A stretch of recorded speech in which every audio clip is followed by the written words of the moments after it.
देखिए, आज जिला कलेक्टर ने और मैंने पीडी का हॉस्पिटल का विजिट किया है और यहाँ पे कलेक्टर साहब का भी पूरा फोकस है और सरकार का भी पूरा फोकस है कि जो अस्पताल में जो दूर दूर से रोगी आते हैं, मरीज आते हैं, उनको अच्छी सर्विसेज मिले, बेस्ट सर्विसेज मिले। तो उसमें कुछ तरह की बातें आई हैं सामने, कुछ इम्प्रूवमेंट्स के सुझाव हैं दिए हैं। एक तो जो पेशेंट्स आते हैं यहाँ पे, क्योंकि गर्मी का समय है तो उनके बैठने के लिए समुचित स्थान हो, चेयर्स करके बाकायदा पानी की व्यवस्था हो, वाटर कूलर हो, ऊपर पंखे हों। दूसरा जो रजिस्ट्रेशन है, रजिस्ट्रेशन में बहुत लंबी लाइनें लगती हैं और मरीज को काफ़ी देर इंतजार करना पड़ता है। तो उसमें टोकन सिस्टम प्रारंभ किया जाए, जैसे कि मरीज की जैसी बारी आए तो अपने उठ के चले जाए, अनावश्यक सबको लाइन में रखना पड़े। तो रोगी पहले ही कष्ट में होता है, कई वृद्धजन आते हैं, कई गर्भवती महिलाएं आती हैं। तो एक तो रजिस्ट्रेशन काउंटर बढ़े, रजिस्ट्रेशन की स्पीड बढ़े और वहाँ टोकन सिस्टम होना चाहिए, जैसे कि जब मरीज की बारी आए वो रजिस्टर काउंटर पर जाकर अपनी पर्ची लेकर के डॉक्टर को दिखा सकते। ये भी तय किया गया है कि जो डॉक्टर्स हैं वो ओपीडी समय में पूरे समय बैठे, जो डॉक्टर्स हैं, और प्रतिदिन किस डॉक्टर ने कितने मरीजों की जाँच की है, इसकी भी जांच की मॉनिटरिंग को डीएमओ साहब को करने के निर्देश दिए हैं, जिससे कि जो भी अभी यहाँ 73 डॉक्टर्स हैं, तो ये रहे प्रयास कि जो भी मरीज आ रहा है तो ज़्यादा से ज़्यादा मरीजों को सेवाएं मिले। किसी को कोई शाम को कोई डॉक्टर साहब के कोई घर में जाने की जरूरत नहीं पड़े, किसी को प्राइवेट हॉस्पिटल में दिखाने की जरूरत नहीं पड़े। जो भी मरीज यहाँ आ जाता है उसको तसल्ली से 5-7 मिनट लगा करके और प्रत्येक डॉक्टर देखे और उसका सही निदान करे, उसकी संतुष्टि का उसका समाधान। एक जांच की में समस्या आ रही है, जांच में ये बात आई है कि साहब जांच के सैंपल हैं वो मात्र 4 घंटे ही दिए जाते हैं, जबकि यहाँ पे 20+ जो लैब टेक्नीशियन है, अगर हम ब्लड बैंक और बाकी स्टाफ भी निकालें तो मैंने डीएमओ साहब को ये निर्देश दिए कि जो जांच का समय है उसको बढ़ाया जाए।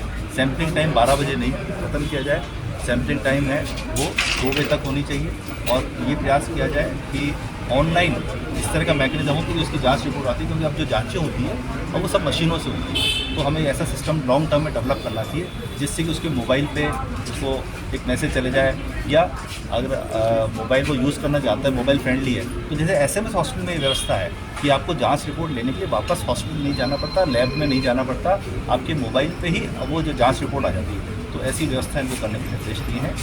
एक ये बड़ी बात सामने आ रही है कि जो दवाइयाँ हैं तो सारी दवाइयाँ वो यहीं पे मिले। अभी ये बात आती है कि जो भर्ती मरीज है उसके जो अटेंडेंट्स हैं उसको वो DDC में जाना पड़ता है। अब जो बाहर के लोग आते हैं क्लिनिक से, बाहर के लोग जानते भी नहीं कि DDC का है। तो जो नर्सिंग स्टाफ है और जो वार्ड बॉय आदि हैं वही उसको बेड पर ही वो उसको दवा अवेलेबल करें। एक ये का विजिट किया है आपने? आज नवलगढ़ में कुछ संस्थाएँ हैं विजिट की गई हैं, स्कूल विजिट किया गया है, आंगनबाड़ी है वो विजिट की गई है, और जो AN ऑफिस है वो विजिट किया गया है और वहाँ जो व्यवस्था है वो अभी जांची जा रही है और कुछ चीज़ें ठीक मिली हैं, कुछ चीज़ें ठीक नहीं मिली हैं। तो प्रयास ये रहेगा कि जहाँ अव्यवस्थाएँ हैं, जो कमियाँ हैं उसमें सुधार किया जाए, संबंधित अधिकारियों को निर्देश दिए जाए, अगर कोई किसी की लापरवाही है तो उसके खिलाफ कार्रवाई की जाए, जिससे कि जो आम लोग हैं जिनको सेवाएँ प्रदान करने के लिए राज्य कार्यालय बना है वो अच्छे से कार्य कर सकें। सर, एक जल जीवन मिशन में बड़े घोटाले हुए हैं, कनेक्शन OPD समय में नहीं रहते हैं। बहुत से डॉक्टर्स ऐसे हैं जिन्होंने खुद के अपने निजी हॉस्पिटल है वो बना रखे हैं। तो उसमें भी अभी DMO साहब से हमने रिपोर्ट मांगी है और CMO साहब से भी, और उसमें ये चाह रहे हैं कि ये गलत है। अगर कोई राज्य सरकार से कोई राज्य सरकार की सेवा में है, राज्य सेवा में है और उसका दायित्व है रोगियों को सेवा प्रदान करना, तो वो कोशिश ये रहनी चाहिए कि यहीं देखें। ये कोई मरीजों को अपने निजी अस्पताल में उसको डाइवर्ट करना या उसको वहाँ पे भेज के ऑपरेट करना, ये पूर्णतः गलत है, नियम विरुद्ध है।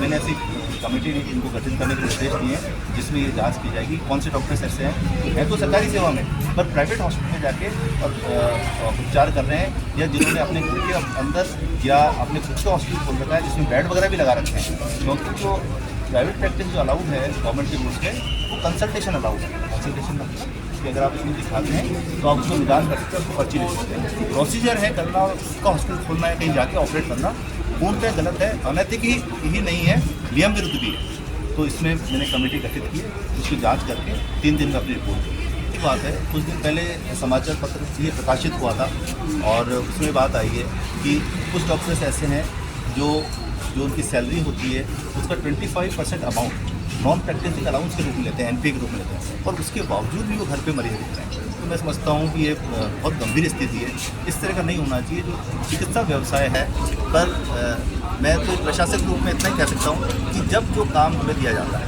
उसको हम पूरी कर्तव्य निष्ठा से, पूरी तन्मयता से, पूरे दिल से करने की कोशिश करते हैं। जब मैंने विजिट किया होगा, हाँ, फिर अगर आपकी पोस्टिंग चेंज होती है, दूसरा काम देखने पड़ते हैं, तो इनका दायित्व था कि इसको पूर्ण करना है। और अब देखिए, और जो क्योंकि सारी विभाग, पूरी जो सरकार है, वो लोगों को सेवाएं उपलब्ध कराने की, उनकी सेवा के लिए है, सरकारी योजनाओं को लाभ दिलाने के लिए। तो हमारा पूरा प्रयास रहेगा कि बहुत ही पारदर्शिता के साथ और बिना किसी कष्ट के गुणवत्तापूर्ण और संतोषजनक सेवाएं हैं वो झुंझुनू के नागरिकों को हम उपलब्ध कराएं।